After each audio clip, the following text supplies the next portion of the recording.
Si les sanctions pouvaient régler les problèmes endémiques de la RDC, je signerais demain matin.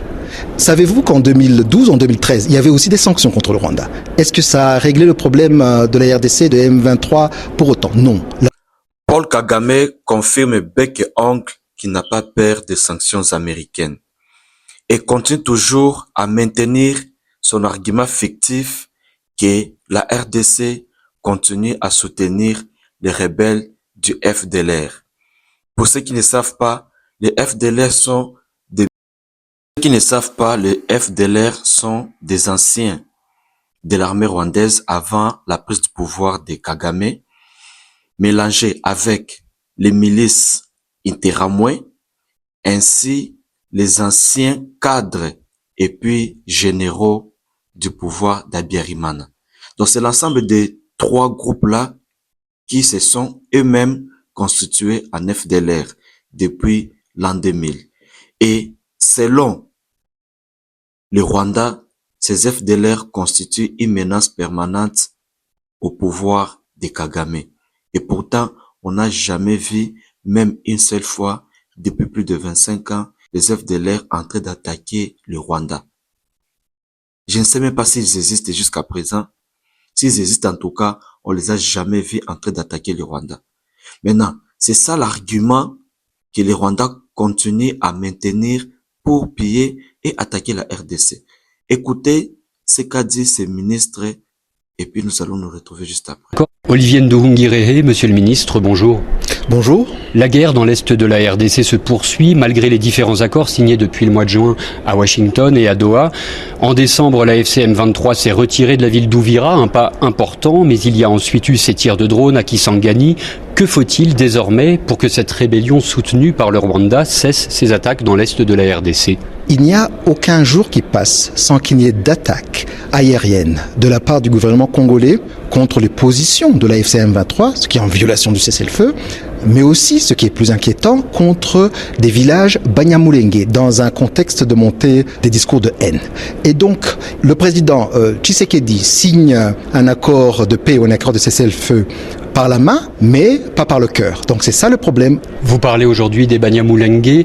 Hier, le Rwanda faisait reposer le problème sur la présence des FDLR, cette rébellion créée par d'anciens génocidaires et qui continue de vouloir renverser le régime au Rwanda.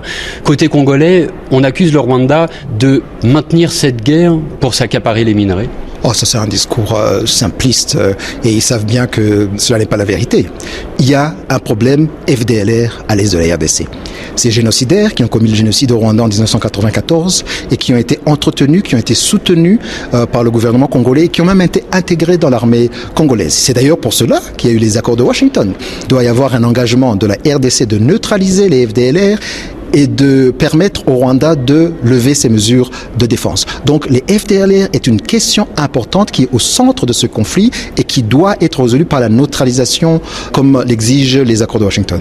Le Rwanda vient de confirmer fin janvier une coordination sécuritaire avec la FCM 23, alors que votre pays, monsieur le ministre, démentait jusqu'alors soutenir militairement ce groupe armé. Pourquoi le reconnaître à présent? Parce que la FCM 23 est un mouvement congolais. Soutenu par le Rwanda. Il y a des intérêts communs entre le Rwanda et la FCM 23. Et ces intérêts communs s'appellent FDLR. Mais pourquoi le reconnaître maintenant? Pourquoi l'avoir démenti auparavant? Patrick Muyaya, ministre porte-parole du gouvernement congolais, considère que ce sont les aveux d'un régime assis sur le mensonge. Il l'a redit en substance sur notre antenne hier. Que lui répondez-vous? Oh, le mensonge, il sait de quoi il parle, Patrick Muyaya, puisque c'est le gouvernement congolais qui a intégré ces génocidaires FDLR en son sein. Et à l'heure où on vous parle, les FDLR sont toujours soutenus par le gouvernement congolais. Donc quand Patrick Muyaya parle de mensonges, il sait de quoi il parle. Certaines voix réclament des sanctions internationales contre le Rwanda. Les États-Unis pourraient prendre cette décision assez rapidement. Alors on a entendu il y a quelques jours le président Paul Kagame répondre à cette menace avec véhémence. Vous non plus, monsieur le ministre, cela ne vous effraie pas plus que cela? Si les sanctions pouvaient régler les problèmes endémiques de la RDC, je signerais demain matin. Savez-vous qu'en 2012, en 2013, il y avait aussi des sanctions contre le Rwanda? Est-ce que ça a réglé le problème de la RDC, de M23 pour autant? Non. La guerre a repris 8 ans plus tard, en octobre 2021. Donc cette histoire de sanctions, comme si c'était une baguette magique, ça ne fait aucun sens. Il n'y a aucune sanction dans ce bas monde qui va nous empêcher de sécuriser notre frontière et de s'assurer que notre population ne subisse pas ce qu'elle a subi en 1994 aux mains des FDLR. Et ça ne serait pas un coup dur pour le régime, pour sa stature internationale, pour l'attrait économique du Rwanda aussi? Non, mais ça s'est fait déjà dans le passé. Donc ça, c'est pas une question qui est valide. Nous sommes dans un monde où chacun doit porter sa croix. Les sanctions, on ne les craint pas et c'est pas le sujet. Le sujet est de régler le problème congolais à la source, c'est-à-dire en s'attaquant aux causes profondes. Est-ce que les accords de Washington, finalement, n'assurent pas surtout les intérêts économiques américains, l'approvisionnement en minerais notamment, sans atteindre les conditions d'une paix effective sur le terrain entre vos deux pays, le Rwanda, monsieur le ministre, et la RDC?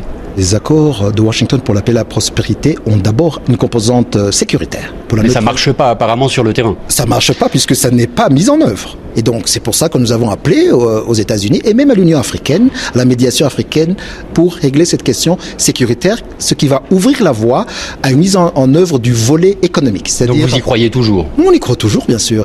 S'il y a dans la préservation des intérêts américains, il y a une paix durable dans la région, nous on est preneurs. En tout état de cause, la situation humanitaire dans l'est de la RDC est catastrophique. Des centaines de milliers de personnes déplacées, une crise alimentaire aussi. Et les organisations humanitaires, à cause du conflit, parviennent difficilement à accéder aux populations.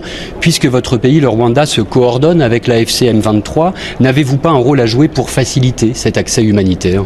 Oui, la MONUSCO a un dialogue direct avec la FCM 23. Et nous, le Rwanda, nous avons été disponibles pour ouvrir nos frontières, pour faciliter l'accès humanitaire. Et donc, pour le faciliter dans l'est de la RDC. Mais la MONUSCO et même les organisations internationales ont un accès direct à la FCM 23. Donc les autorités de fait qui contrôlent la région sont en contact avec les organisations humanitaires, avec la MONUSCO. Et je pense que toute question d'accès humanitaire a une réponse entre les deux parties concernées. Vous participez actuellement au Conseil des ministres des Affaires étrangères en amont du sommet des chefs d'État de l'Union africaine. Sur ce dossier, quelle décision attendez-vous du sommet de l'Union africaine? Le Rwanda va pouvoir faire état de son point de vue. Il n'y a pas de décision attendue dans ce sommet sur cette question. Il y a une médiation africaine qui est toujours en cours. Il y a la médiation américaine, la médiation qatari qui sont aussi à l'œuvre. Cette année doit être utilisée à bon escient pour que les progrès dans les accords de paix de 2025 soient consolidés en 2026. Olivier Ndounguirehe, monsieur le ministre, merci. C'est moi qui vous remercie.